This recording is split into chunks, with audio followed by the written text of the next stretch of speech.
E përmendë faktin që ka zbritur si tregim tërësisht në Mekë. Dhe disa elemente tjera, po cilat janë veçantitë e tjera të këtij tregimi? Përveç faktit që ka zbrit si tërësi, surja Jusuf është interesant si veçori është që fillon me një ëndër dhe përfundon me realizimin e kësaj ëndre. Duke i tregu çdo njërit prej neve që dohet njeriu me pas ëndër në këtë jetë. Ai njeri që nuk jeton pa qëllime në këtë jetë, sigurisht që është i vogël, do të jetojë i vogël, do të vdes i vogël. Mirë, pa njeri që ka një synim në jetën e tij dhe përpiqet jashtëzakonisht shumë me krejt potencialin e tij, sigurisht që ai do të jetojë i madh edhe do të kujtohet si i madh. Edhe kjo ishte ndoshta prej veçorive më të mëdha. Veçori tjetër e surës Jusuf është që çdo tregim, çdo ngjarje në këtë sure pason me një ngjarje të papritur. E ka elementin e befasisë. E befasisë. Dashuria e babait për djalin e tij në parim është e mirë. Po kjo i kushtoi me hudhjen apo tradhtinë e vëllezërve nga xhelozia. Domethënë kjo ishte e kundërta, u befasua domthon me këtë ngjarje të parë. Pastaj hudhja në burg, në pus, nuk ishte e mirë. Megjithatë ishte shkak që apo pusi ishte arsye që Jusufi alayhis salam përfundoi në shtëpinë e ministrit. Pastaj shtëpia e ministrit, shtëpi komode e mirë, mundësi që të edukohet, të avancohet, jetoj mirë, në parjem është e mirë.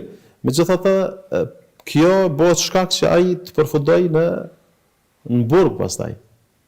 Burgu nuk është i mirë, nuk ka dëshirë asnjëri që të përfundojë në burg. Po burgu bë arsye që Jusufi alayhis salam përfundoi ministër i Egjiptit pastaj.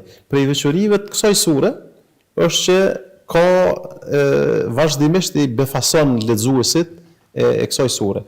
Pastaj prej veçorive të tjera të kësaj sure është që në fund të tregimit të gjithë pjesëtarët e tregimit përfundojnë të lumtur. Babai i Jusufit përfundon me të gjithë familjen e tij, edhe pse i kishte të shpërndar. Jusufi alayhis salam përfundon me realizimin e ëndrrës së tij, kur i tha o baba, kur grumbulluan të gjithë në Egjipt dhe i ftoi prindrit e vet, i mori afër fronit i uli, i tregoi se o baba, u realizu ëndra jam.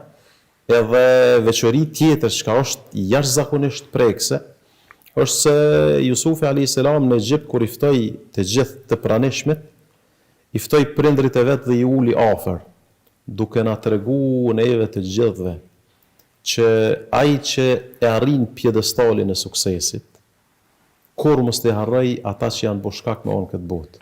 Edhe Jusufi alayhis salam kur ishte në pjedestalin më të lartë të ngritjes apo të suksesit, i ftoi edhe i afroi prindrit e tij.